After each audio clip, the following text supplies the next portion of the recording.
गया। बगदाद के बाजार में लाकर उनको नंगी पीठ पर कोड़े मारे गए थे। एक बार नहीं, 2 बार नहीं, 3 बार पीठ की हड्डी उनकी दिखने लग गई। कोड़े इस तरह से पड़ते थे। लेकिन एक जल्लाद उसके पास वक्त के खलीफा का वजीर आकर के कहने लगा कि अहमद बिन हंबल, मैं जानता हूं आप 10 से मस नहीं होगे, एक बार आप कंप्रोमाइज कर लो अपनी इस बात से, कान में तो बोल दो, मैं बादशाह को मना लूंगा। इमाम अहमद बिन हंबल ने कहा, हम जो बात करते हैं वो कानों में नहीं मैदानों में करते हैं। यही बात है। मैं भी आपसे ये ऐलान करता हूं, बहुत सारे लोग परेशान रहते हैं।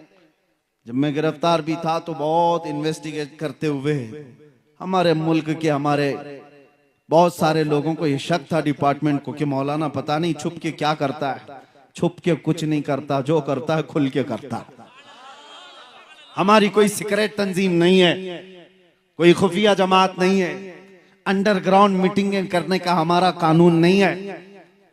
जब हमें पता है नबी आखिरुज़्ज़मा सल्लल्लाहु तआला अलैहि वसल्लम की शरीयत सच्ची है, दीन इस्लाम सच्चा है, कुरान सच्चा है, मेरा खुदा सच्चा है, मेरा नबी सच्चा है, तो फिर सर झुकाकर और सर छुपा करके नहीं, सर उठाकर ही बात करें।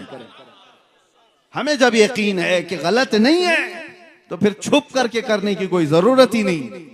मेरे अजीजों, मैं उन लोगों की खाम ख्याली को या बदगुमानी को दूर करने के लिए बात कह रहा हूं जो ये समझते होंगे हम जो भी बात कर रहे हैं नौजवानों के सामने, इनको बुरे अखलाक से वापस लाने के लिए हम जाहिर से बात है मैदानों में ही करेंगे।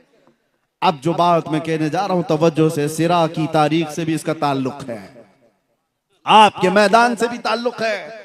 सिरा में रहने वाले बुज़दिल हों ये मुझे हजम भी नहीं होता, वजम भी नहीं होता। वजह यह है कि तारीख बताती है कि इस जमीन से कभी टीपू सुल्तान का ताल्लुक रहा है। अगर उस सुल्तान का ताल्लुक रहा है तो बुज़दिली आई कहां से? याद करो उस मर्द कलंदर की बात को, गीदड़ की 100 साला जिंदगी से शेर की एक दिन की जिंदगी बेहतर है।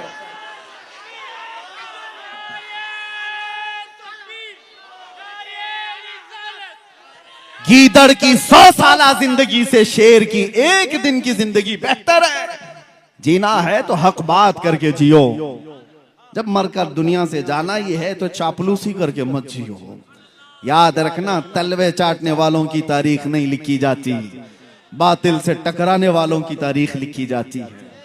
आप अल्लाह तबारक व तआला ने खैर उम्मत बनाया है तो उलमा के लिए मैंने ये बात कही, किसी के दबाव में आकर के अपने दीन को दबाने की जरूरत नहीं।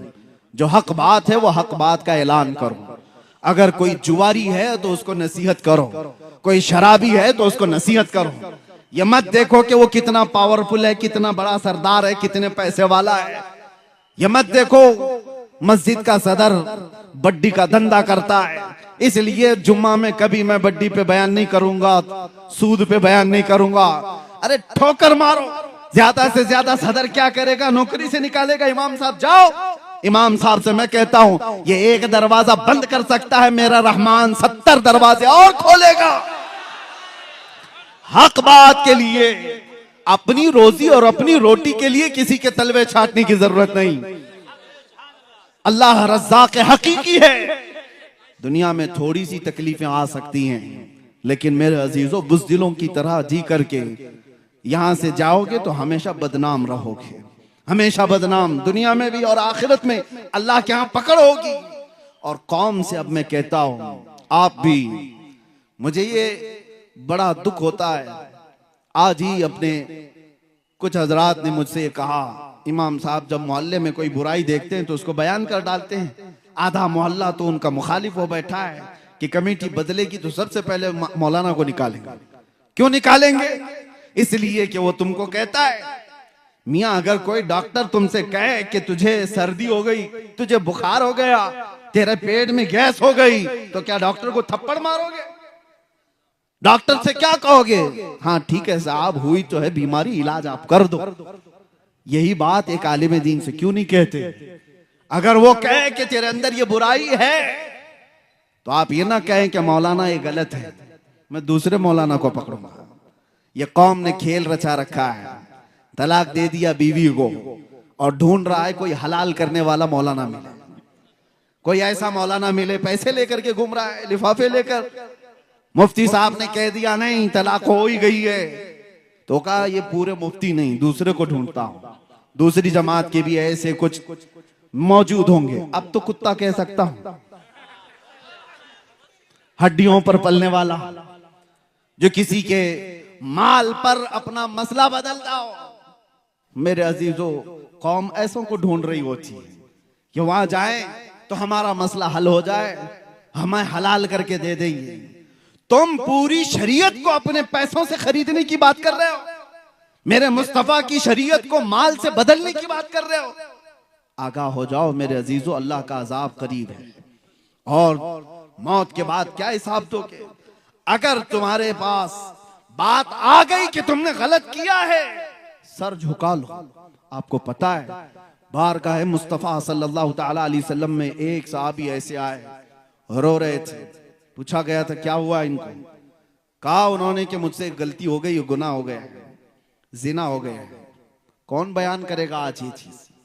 हुजूर ने अपना चेहरा फेर लिया, कहा जाओ तुम। वो गिर गए, कहा अगर आपने पाक नहीं किया तो फिर मैं किसके पास जाऊंगा। या रसूल अल्लाह, तुझसे जो मुंह छुपाऊं तो करूं किसके सामने। मेरे आका ने खड़ा करके पूछा, होश में बोल रहे हो, नशे में तो नहीं, गुस्से में या मदहोशी में तो नहीं। उन्होंने 3 बार इकरार किया। हुजूर ने पूछा तुम्हें पता है इसकी सजा क्या है। पत्थरों से मार करके सजा हिलाक कर दिया जाएगा, रजम, जिना पर इस्लाम में बड़ी सजा है। उन्होंने कहा हाँ मुझे पता है, फिर भी मैं कह रहा हूं। हुजूर ने हुक्म भी दिया सहाबा को, ले जाओ इनको रजम करो। इकरार जुर्म किया है। सहाबा लेकर के भी गए जबल अनम पहाड़ी के पास और उनको पत्थरों से हिलाक भी कर दिया गया। वो इंतकाल कर गए। मेरे अजीजों, ये वो लोग थे जो अपनी आखिरत से डरते थे। उन्हें पता था इस्लाम दुनिया में ज्यादा से ज्यादा मौत तक की सजा हो जाएगी, लेकिन आखिरत की सजा कौन बर्दाश्त करेगा। वहां तो मौत है ही नहीं, वहां मौत है ही नहीं आखिरत में। जिसको सजा दी जाएगी वो कंटिन्यू हो जाएगी, इसलिए आखिरत की सजा से डरते थे। और जब कभी उनको कोई उनकी कमी बताता था तो फौरन तौबा कर लेते थे। आज हमें भी चाहिए मेरे अजीजों, कौम से मैं कह रहा हूं, अगर उलमा तुम्हारी किसी चीज की तरफ इशारा करें, खास तौर पर बड़ी बुराइयों में मुब्तला लोग, तो नाक भौं सकेड़ने की जरूरत नहीं, सर झुका लो। मेरा दीन यही है जो तुम्हें पाक और साफ करके अल्लाह की बारगाह में लाना चाहता है। जितने नौजवानों को उनके बुरे करतूत पर बयान किया जाता है तो वो बिफर जाते हैं। मौलाना लोगों का धंधा ही है, इनका काम ही है। उन्होंने क्या तुम्हारा जीना, तुम्हारा मरना सब कुछ खरीद रखा है? कुछ नहीं है। बस उम्मत मुस्तफा होने का हमारा और आपका एक मुश्तरका दर्द है। आज उसी दर्द के साथ मैं आता हूं बयान करने के लिए। कई जगहों पर जिस इलाके में गया, लोगों ने कहा मुसलमानों के मोहल्ले में नशा बहुत ज्यादा हो गया है, बेचते भी यही हैं, करते भी यही हैं, पीते भी यही हैं, पिलाते भी यही हैं। उन हाथों में नशा आ गया जिन हाथों में मेरे मुस्तफा ने कुरान पकड़ाया था। उन हाथों में आज नशा आया है जिन हाथों ने कैसर और किसरा को घुटने टेकने पर मजबूर कर दिया था। आज ये कौम इस कदर तितर बितर कैसी हो गई। मुझे दर्द इस बात का होता है कि नबी आखिरुज़्ज़मान सल्लल्लाहु अलैहि वसल्लम का हाल ये था। हुजूर फरमाते मेरे उम्मतियों, तुम्हारे तलवों में कांटा भी चुभे तो उसका दर्द मुझे होता है। जिस रसूल को उम्मतियों का दर्द है, तो जो उम्मती अपने आप को नशे में बर्बाद कर रहा हो, वो अपने नबी को कितनी ईजा दे रहा है, कितनी तकलीफें दे रहा है। लोग तुम्हें नहीं कोसते, तुम्हें देख करके मेरे आका सल्लल्लाहु ताला अलैहि वसल्लम तक अगर किसी की उंगली उठ गई तो तुमसे ज्यादा बदनसीब कौन हो सकता है। अगर किसी ने कहा मोहम्मद के गुलाम ऐसे हैं, तो उसने तो नबी से जोड़ करके कहा अपने आप को इतना बना लो कि मेरे नबी पाक सल्लल्लाहु ताला अलैहि वसल्लम तक किसी की उंगली जाने ना पाए। आज जो ये गुस्ताखियों का माहौल बढ़ गया, उसकी वजह यही है जो मैंने शुरू में कहा, दीवार क्या गिरी मेरे खस्ता मकान। ये कौम के अंदर जो बदहाली आई, हर किसी ने हम पर गुजरना शुरू कर दिया है। हर कोई कभी दीन पर, कभी कुरान पर, कभी नबी पाक पर, कभी खुदा पर। बातें अब कलमे तक आ गई, बातें अब अजानों तक आ गई। ये सारी चीजें आई क्यों? तुमने आने दिया है, तुम्हारे अमाल ने, तुम्हारे अखलाक ने। उठो वो गर न हश्र न होगा फिर कभी, दौड़ो के जमाना चाल अपनी चल गया। कुव्वत इश्क से हर पस्त को बाला कर दो, दहर में नामे मोहम्मद से उजाला कर दो। ये सब हालात अपनी जगह पर, लेकिन मैं मायूस करने के लिए नहीं जाता किसी भी जगह। तौबा कर लो तो हमारा बिखरा हुआ सारा का सारा वापस आ जाएगा। हमारी खोई हुई ताकत, हमारी इज्जत, वो पलट आएगी। ज्यादा दूर नहीं है, अभी सवेरा है, पलट आओ। अल्लाह ने जिंदगियां दे रखी हैं, अभी मरने से पहले जो बंदा तौबा करके संवर गया, उसके लिए कुरान का वादा है, वला तहीनु वला तहज़नु व अंतुमुल अअलौन इन कुंतुम मुमिनीन। घबराओ मत, परेशान मत हो, तुम सबसे ज्यादा बुलंदी पर रहोगे। शर्त यह है कि मेरे नबी के गुलाम बन जाओ। ईमान वाला उसी को कहते हैं जो सारी कायनात से ज्यादा अपने नबी से मोहब्बत करे।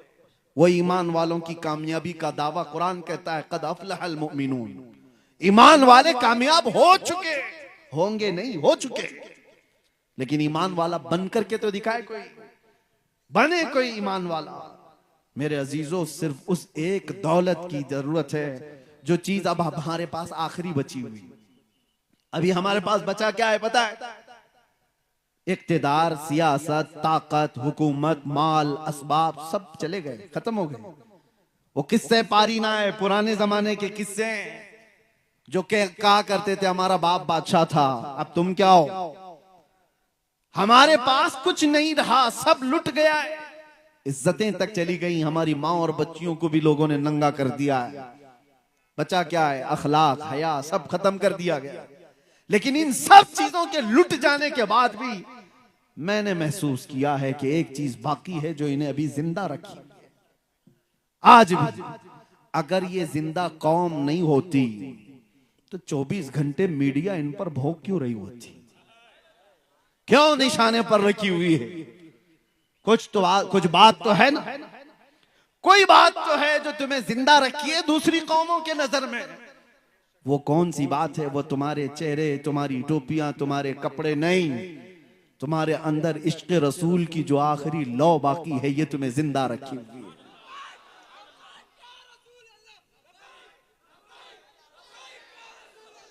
लब्बैक या रसूल अल्लाह। बस उस लौ को थोड़ा सा तेज होने की जरूरत है। जब कोई शमा थोड़ी सी भी रोशनी बाकी रखती है तो उससे बहुत सारी उम्मीदें भी बंधी रहती हैं। पूरी बुझी नहीं है, बुझी होती तो ये करंट थोड़ी ना लगता। हाँ, अभी किसी ने तार छेड़ा था आई लव मोहम्मद पर, पूरी कौम गर्म हो गई थी। क्यों? हर बच्चा ऐलान करने लग गया था आई लव सैयदना मोहम्मद। अरे मैंने तो अफ्रीका में देखा, अफ्रीका में जाकर यहां छेड़खानी हो रही है, आवाज वहां पर भी उठ रही। ये पूरी दुनिया में तार जुड़ा हुआ है। एक बात मैं आपको बता दूं, हुजूर पाक सल्लल्लाहु ताला अलैहि वसल्लम के नाम को कोई टच करता है तो तुम्हारे अंदर हरकत आती क्यों है? ये हरकत आती क्यों है? इस बात की अलामत है कि कोई चीज जिंदा रखी हुई है अभी भी। अखलाक बिगड़े हैं, अमाल बुरे हैं, ये गुनहगार हैं लेकिन गद्दार नहीं है। ये इस बात की अलामत है जो जिंदा रखी हुई है। वजह यही है, मैं आपको बताता हूं, जिंदा आदमी और मुर्दा आदमी में फर्क क्या है। जिंदा आदमी को 5 वोल्ट का ही करंट अगर तार लगा दो तो होगा क्या? थोड़ा सा उसको शॉक लगा दो, उछल जाएगा, शॉक लगेगा, उछल जाएगा। जिंदा आदमी को थोड़ा सा भी करंट लगाओ, उछल जाएगा। मुर्दा आदमी को 1000 वोल्ट का भी लगाओ, वो काला ही पड़ेगा, कुछ नहीं हो सकता उसका। तो नाम मोहम्मद में वो करंट है, कि इस कौम को थोड़ा सा भी टच कर दिया जाए तो सबकी हरकतें बेदार हो जाती, सबकी हरकतें बेदार होती हैं। यही तो बात है कि मुअज्जिन मस्जिद से ऐलान कर रहा होता है अशहदु अन्ना मुहम्मदर रसूलुल्लाह। हमारे बच्चों को, जवानों को कोई कह नहीं रहा होता, लेकिन अंगूठे लबों तक चले जाते और आंखों से लगा लिए जाते। कौन कहता है ये अंगूठे लगाओ? मुअज्जिन तो नहीं कहता, वो उधर खड़े होकर अपने नबी का नाम ले रहा है, इधर उंगलियों में हरकत पैदा हो जाती है, चूमने का दिल कर रहा है, चूमने का दिल कर रहा है। ये तुम्हारे अंदर मौजूद वो आखिरी रोशनी है मोहब्बत मुस्तफा की। और एक वो खबीस जिसके अंदर से हुजूर की मोहब्बत चली गई, उसके सामने जितना भी जिक्र करो, जाहिर सी बात है मरे हुए आदमी को 1000 वोल्ट का भी लगाओ वो काला ही पड़ेगा, मुर्दे को कुछ असर नहीं होगा, कुछ नहीं होता। ऐसे मुर्दे हमने अब भी बहुत देखे।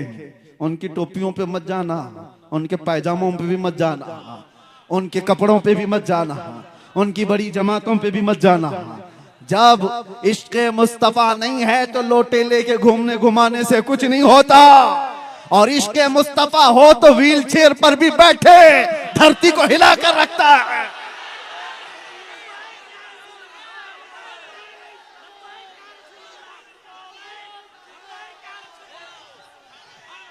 जिंदगी ये नहीं किसी की किसी के लिए, जिंदगी है नबी की नबी के लिए। ना समझ मरते हैं जिंदगी के लिए, अरे जीना मरना है सब कुछ नबी के लिए। और जो उनका हो गया, जो उनका हो गया वो कायनात का आका हो गया। आज मुझे पता है हजारों दिलों को अल्लाह ने हमारी तरफ जो माइल किया है, मैं जानता हूं, मैं हर बार ये जुमला कहता हूं, ये हमारे बाप दादाओं के किस्से बयान करने की वजह से कौम के दिल हमारी तरफ नहीं आए। एक ही चीज है, उनकी बात करो हर दिल पे राज करो, उनकी बात करो हर दिल पे राज करो। हुजूर पाक सल्लल्लाहु तआला अलैहि वसल्लम की मोहब्बत अगर निकल गई है तो फिर वो चलता फिरता मुर्दा है, वो चलता फिरता मुर्दा है। अब नामे मोहम्मद से, इश्क मुस्तफा से, मोहब्बत मुस्तफा के बयान से कुछ नहीं होने वाला उसका। इसीलिए ईमान की इस आखिरी लौ की हिफाजत करो, इस आखिरी लौ की हिफाजत करो। आला हजरत ने 100 साल पहले हमें यह नसीहत करके सुनाया था, सुना जंगल रात अंधेरी, छाई बदली काली है, सोने वालों जागते रहियो, चोरों की रखवाली है, चोरों की हर जगह चोरों की रखवाली है, चोरों की रखवाली है। और आला हजरत ये फरमाते हैं, आंख से काजल साफ चुरा ले, या वो चोर बला के हैं। आंख से काजल चुराना समझते हो? आंख से काजल कैसे चुराया जा सकता है? कभी किसी चोर को देखा कि काजल चुराता है कोई? लेकिन ये इस्तिआरा है। आंख से काजल चुराने का मतलब है एक मोमिन की आंख का काजल वो डब्बी वाला नहीं है, इश्क मुस्तफा हुआ करता है, मोहब्बत मुस्तफा उसकी आंख का काजल है। और ये चुराने वाले चोर मौजूद हैं। आंख से काजल साफ चुरा लें, या वो चोर बला के हैं। अरे तेरी गठरी ताकी है और तूने नींद निकाली है, सारे लोग तेरी गठरी देख रहे हैं। कभी जाना सफर में, ट्रेन में बैठे हो, 1000 लोग सफर कर रहे होंगे, लेकिन तुम्हारे पास डायमंड है, सोना है, और चोर को अगर पता चल गया तो 999 को नहीं देखेगा, सिर्फ तुम्हारी तरफ देख रहा होगा। ये कब सोएगा कि गठरी उठा लूं, कब गाफिल होगा कि उछक लूं। इसलिए कि उसको 999 से मतलब नहीं, इसी एक से मतलब है। हमने देखा है आज भी एक से मतलब किसको किसको होता है। आज भी बड़े बड़े लोग हैं, घूम रहे हैं, फिर रहे हैं, बोल रहे हैं, उनसे किसी को मतलब नहीं। एक ऐसे से मतलब है जिसके पास गठरी है, जिसके पास इश्क मुस्तफा की दौलत है, दुनिया उसकी तरफ नजर जमाए।